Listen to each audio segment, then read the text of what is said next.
Excellent, and welcome to the TAD Summit online conference. We're going to be talking about spec-driven development. It's part of this AI coding series that we've been doing. We have the rest of the AI coding crowd with us as well. So really happy that we've got a massive mind trust for our segment. So Jason, over to you. Go for it. All right, thank you, Alan. What I want to talk about is lead up to what my journey was to get to spec-driven development, and then kick off the discussion with the rest of the crew here. Let me share my right window. Here it is. Yep, it's there. So I've created a short presentation to get us kicked off. May you see that? Yep. Great. So when I got into generative AI development, you really only had vibe coding conceptually at the time. And what I found was you could very quickly develop applications, get them running, and just wow people, including yourself, in what you managed to do in such a short period of time. Yeah. And it was great for static websites and basic applications. Problem was, it, even that took multiple prompts back and forth to get those things right. It was not well formed. You're getting code that's really not maintainable. There's no unit tests. There's really nothing in there that you can take it from prototype into production. And that's the vast majority of vibe coding that's still out there today. It is improving, but it's still this back and forth and really meant for what I would say is the lower end of what we can do today. But it was a stepping stone, and I started there and did quite a bit of work with it as well. I got frustrated by that lack of quality and by not being able to take things from a concept into actual production. So I approached it from the standpoint of how do I codify a quality management system? Anytime I've worked with a human team of developers, you had to really put down what's your culture, expected behaviors, rule sets, and your quality management strategy that everyone adheres to, from down to sprint definition, to unit test coverage, things like this. So how could I take that corpus of work that I've done many times in transforming different teams into proper agile learning organizations and codify that in what I'm doing? And that's where I really got into RuCode back in the day on top of Virtual Studio Code. That gave me that insight into how can I take this extensible framework and add to it the quality pieces that aren't being done generically. So RuCode also has another open source project called RuCommander, which is more about having 50 different specialists, from a Golang expert to a TypeScript as agents, and then the delegation patterns within that. I then extended that to say each one of those has to have its own quality standards in terms of how it does linting, how it does CI, and then pushing into CD, all of these things into the agent part of the equation. And this is where I really started thinking about the context engineering, because I'm giving it more context on what I should be doing to get to a product rather than just working in functional code. That worked well. It started to actually do the things I asked it to, which is 80% plus unit test coverage, integration test coverage that we were doing, all the linting, getting the workflows going into GitHub Actions, things like that. It was on a much better path. But I was still finding that it would spin a lot on certain features, capabilities, what we were really trying to do in the product itself. And so there was still a gap there between where I'd come from vibe coding to context engineering, which includes this and then some other components as well, into flipping it on its head and going into a world where I could take my senior engineers, codify how they work and how they want to be working, and then extend that across the board with the whole engineering team. So it's really about taking this from simply a quality management strategy into how do I codify both what the product needs to be doing in a very explicit way, as well as capture how all of my senior engineers want to work, and then extend that into the entire engineering team as well, and make it consistent across the board. And this is really where spec-driven development comes in and flips what I'd been doing with the context engineering side away from the agents, which became less important, and into the definitions I was giving those agents on what and why they need to be doing what they're doing. So with specifications, what you're doing is you're telling the what and the why at that point. So you start out with, I use Spec Kit from GitHub today, and it has a few different steps. And one of the steps is your constitution. And this is really the bedrock of how your team's going to work together, what its quality management strategy is, what its policies are on APIs, what its policies are on how you develop components or libraries, and decompose what you're doing. All of these things go into that bedrock premise that you can build, through templates with AI itself and bring that about. And then once you have that, then you start with the spec. And the spec is really about defining your product from the top down, if it's greenfield, or features within a brownfield where you might be integrating this into an existing project as well, which I've done both to date. Cool. And with that spec, and of course that could evolve. It sounds waterfallish because you're back to PRDs and specifications, but in reality, this is much more agile in my mind because the spec, of course, can be modified. But what it's also doing in the background is documenting everything it's doing, the choices that are being made, and it's all essentially auditable and human readable as to the reasoning that the AI is using on making certain implementation or technology decisions through the process and those feature sets. So it becomes if you think about working with a team of humans, it's hard to get all their thought process out. No matter how well you know them, you still don't get that state. But within this, you actually do from the AI agent's perspective, and that therefore you can go in and really understand the code, what it's doing, why it's working the way it is, as opposed to things like vibe coding, even context engineering. You still don't have that tight linkage between the AI thought process and what's happening in the code base. But with this tool, you do. Now, some of the things that are missing here are there's no integration to something like a Jira or a GitHub issues. Yep. So it's not providing that level of transparency of traditional repo management and program management within that. So there's still work to be done, I think, but it's probably because we need to rethink how we're looking at that anyway. In the I don't want to say the age of AI, but in the age of AI, the ability to really drive that. And so this is where I'm at today. I think this is the pinnacle of the state of the art, and I'd like to hear challenges to that, of course, as well. But the idea is that if you're not doing something like this or along these lines that matches your organization, you're going to fall far behind. This isn't a choice; it's more of an imperative of embracing these types of methodologies and deploying them. Right. So that kind of caps it in terms of the journey and what I see as the tip of the pyramid. And I've been doing development with this myself in multiple languages. Even did some Erlang after being expired by the uh, Excellent. uh, the Erlang Red discussion. Kind of revisiting that because back in the days I would deal with Erlang. The problem was there weren't enough people out there that knew it. It was a Yes. specialized community. Yeah. And but now with generative AI, it's not as important that you know the ins and outs of the language as you used to, but more knowing the outcomes. Yep. So it just opens up a whole new set of language and approaches to people as well. If you take this kind of methodology.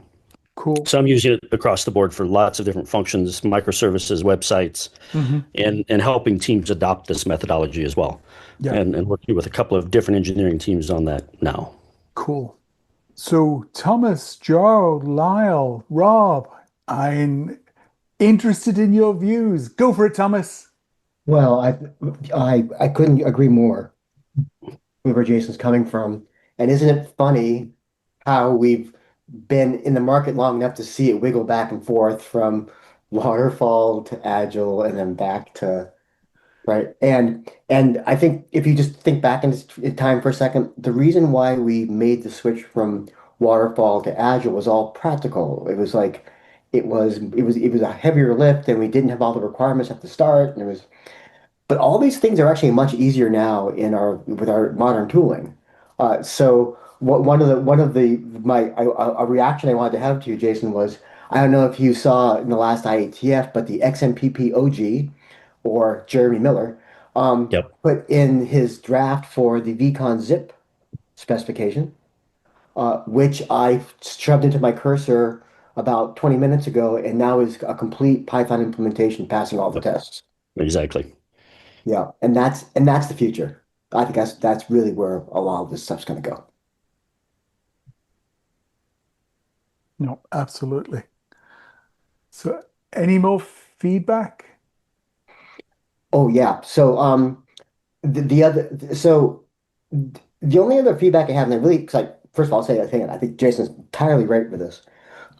One of my issues has been, especially with specs and doing specs together with IETF specs, is it's almost like this almost I feel like it's a taboo for using AI to make the specs themselves. But I find out that the AI to make the specs themselves is actually one of the best uses I've ever found.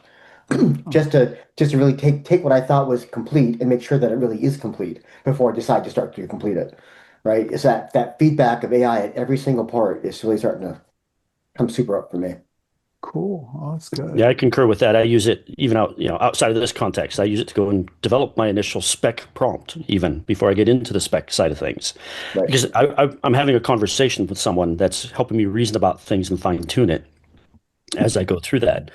So, you got to treat these as in all different contexts, as your group of analysts at your fingertips to help you Yeah. at every step of the way. Right. And by the way, I created a VCon skill for Claude where I dumped in, everything, gave it a nice prompt, and now I've got this amazing VCon expert that validates every VCon I Awesome. look at and tells me what's wrong or right and things like that. So use it everywhere. And There I'm you happy go. to share that with people.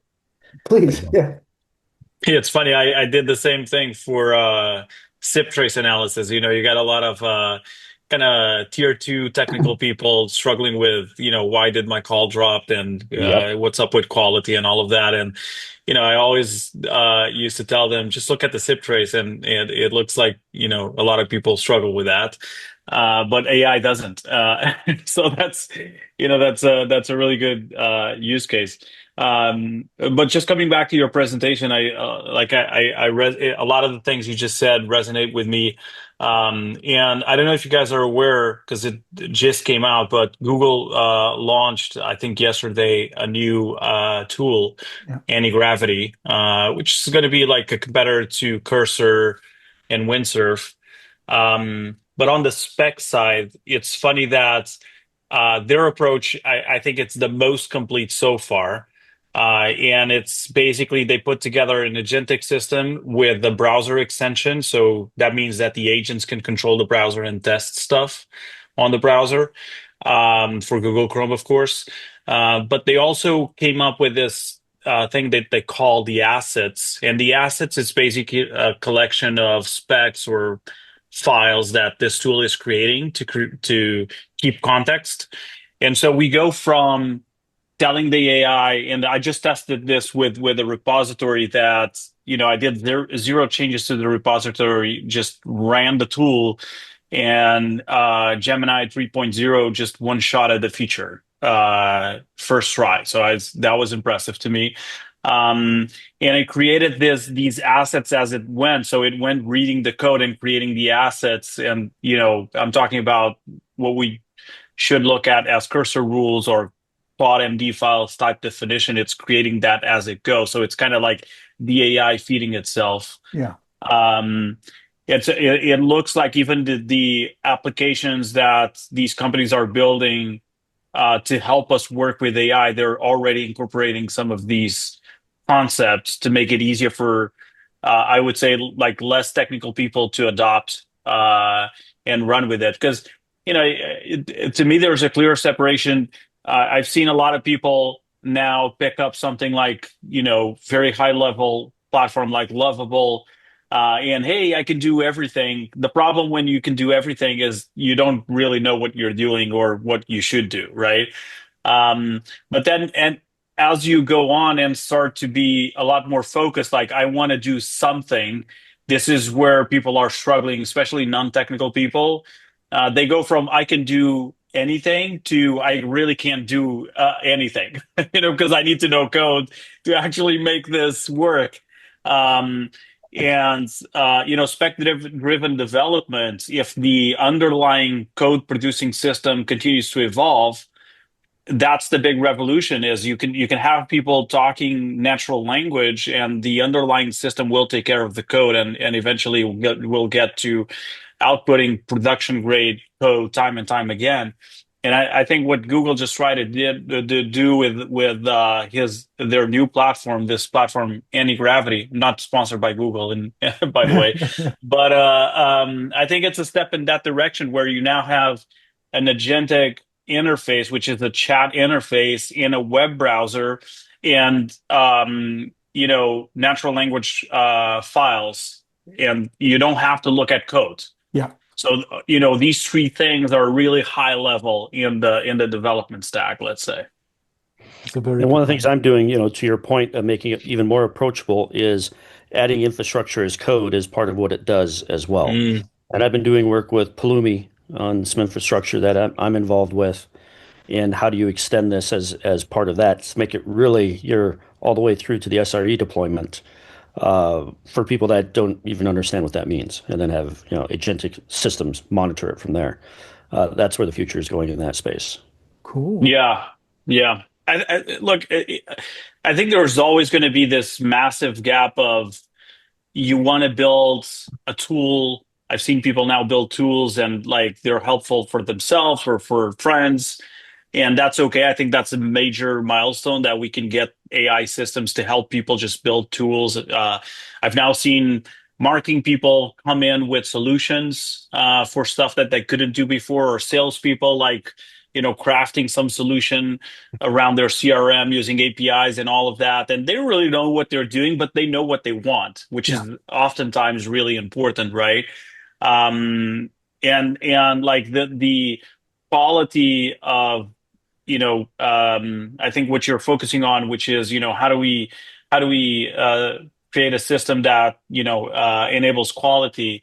That's probably the most important step in getting some of these ideas to actually be production codes. And not just create, because that, to me, it's like there's going to be a massive wave of frustration when companies start saying, yeah, you can build some tools, but then we have to manage this ecosystem, right? It's like you can't have people producing tools left and right, and everyone has their own flavor of stuff, and it's just chaos. So yeah, like there's a lot to be solved there, and I do think like quality sits in the middle of it, and can be that enable system that gets some of these things to production.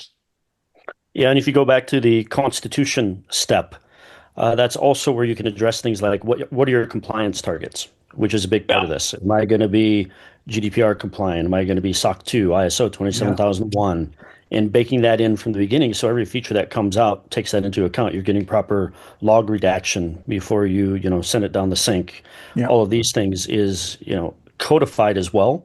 So I think if you're in a compliant business, which I think anyone who handles any data is, and a lot of us here do that, having compliance baked in as part of your constitution. And the beauty of this is all this stuff's being documented about how it's doing it and why, and you can hand that to the auditors. And you've got such radical transparency in your development process at that point that I think your path to certification, production, everything else is greatly reduced, and you'd be crazy to do it any other way at this stage, in my mind. So I kind of have a question for folks that are kind of working with spec-driven development, and it goes back to a couple of the comments that we've made. So all of the discussion so far has been around functional spec effectively. One of the things that I find most effective is to make architectural spec part of that specification. So we're not just talking about the kind of gzins and the gazouts and the deliverables, but we're giving the coding tool a lot of guidance about the architecture that we're looking for in the solution, and that right now in the stuff that's out there seems to be pretty key to success, right? That if I simply say I want a module that has this set of inputs and generates this set of outputs in this way, then I quite often will get stuff that we've then got to iterate a lot. Whereas if I dictate an architecture and how I want to achieve that, using engineering experience to dictate that architecture, then I get much better results. Any thoughts on that? That can come from anyone, really. Well, I'll take it, unless somebody else wanted to. So in the way I approach this with Spec Kit specifically is, and it is sequential, right? So you could argue, should I do my architecture first or my business spec first? And it's opinionated, so it does the business spec first. But then after that, you have the plan phase, and the plan phase is your architecture. That's where you say, I want to use this toolkit. I want to use Kafka for message streaming. I want to use Azure for my deployments. I want to use restrain myself to only go on the back end and TypeScript on the front end. Whatever your architectural and implementation requirements are. Then it goes through and reasons about that against the spec to rationalize that, and then we'll ask a series of clarifying questions of gaps you may not have thought about between what the business spec is saying, what the architecture is saying, and where there may be opportunities for more clarification to do that. So that's kind of how it strings together, where architecture is absolutely key. It just comes second to the biz spec, which I tend to agree with, because I think by putting things in the hands of the product owner in every organization that I've worked in, that's who I try to give the power in prioritizing the backlog and really driving the heartbeat of the product, belongs in the product business hand, not in the architect's hand. Architect is a supporting role, in my opinion. I think that's absolutely true. Yeah, and I think there's yeah, I think what we've also seen is this uh because there's so many different architectures you could have, right? By putting that in the robot's hands, it could be a lot of ways you could go wrong, right? And this is how the slop happens. And I think what's really interesting to me is this idea that the product manager is going to become the lead coder, because he's the guy who's got his biggest, got the thumb on the scale in the right way. Yeah. Yeah. And that kind of brings up the key question in the slide there, the last one, which is, I think right now the people on this call are at a unique advantage because we have the experience and know what the outcome should be, and therefore we could drive it in the way that's necessary. If you're early in career, how do you recognize those patterns if you've never experienced those patterns? How do you know what those outcomes should be? So there's going to be a gap there of that knowledge of knowing that and needing senior experience, extended experience, all the pattern recognition within that to help drive that, until the AI systems get so good that it really is, just talk to the machine and everything happens. But that's not going to happen Till January. soon in my opinion. Yeah, I've tirelessly that in my team, that we've got a lot of people. How do you become us now? How do Yep. you actually get those decades of experience to become who we are? I think it's a really hard time to be a young person coming in, because it's hard to justify the value too, right? Yeah. I can hire an incoming for 40, 50, 60, 70,000, or I can get the $200, max plan. Yeah. Yeah, Yep. the economics are hard. Yeah, but I mean, isn't that just a function of a different skill set, right? So if you map this into our current frame of reference, which is, kind of all those senior engineers and junior engineers that are already kicking around in the industry that learnt through hands-on coding, then that's exactly the conclusion you would come to. But I don't think it's kind of as simple as that, because, there are all these senior folks who are able to qualitatively kind of define the output they require and mold the tools to get that output. And that's problematic if you're coming in as a junior hands-on developer, but there's this whole kind of cohort of junior developers that aren't junior developers anymore. They're more like junior PMs who have kind of grown up around doing AI coding tools first. So, these are the guys who are doing their own startups and don't have a CS background, or have a kind of a theoretical CS background, but are not doing any coding anymore and are just jumping in. And they're using those tools not only to kind of develop code they don't understand, which is, when it goes wrong, but they're also using them to learn what they don't know. So, one great thing about these coding tools is that they're not only capable of producing code that for some definition of works, but they're also brilliant learning tools, right? Yeah. So you can get to a point where you've got all of the boilerplate you need to get something running, and then dig into it and kind of figure out why doesn't this work, and go and chase it down. So, I actually think there are a bunch of people who are learning their coding skills through the medium of going AI coding tool first, and using that as a learning tool. And they'll be the guys who are the kind of senior engineers in a few years' time who really understand how the tools work and how the kind of subject domain knowledge fits together. And I think we're also getting to the point where a lot of the subject domain knowledge stands to be substantially re-architected. One of the examples I use is something like React. A really sort of senior React developer, his entire kind of experience and his entire value in the marketplace is about everything he knows about React.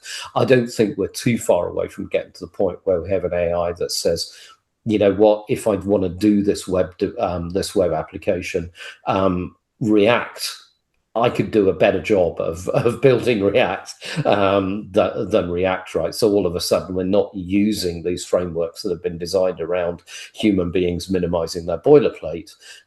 We're actually using entirely new frameworks, and those new frameworks have come from spec-driven development of the problem domain, so that the framework is entirely new, and all the folks whose entire kind of value in the workplace is operating that framework very, very quickly get churned into doing something else.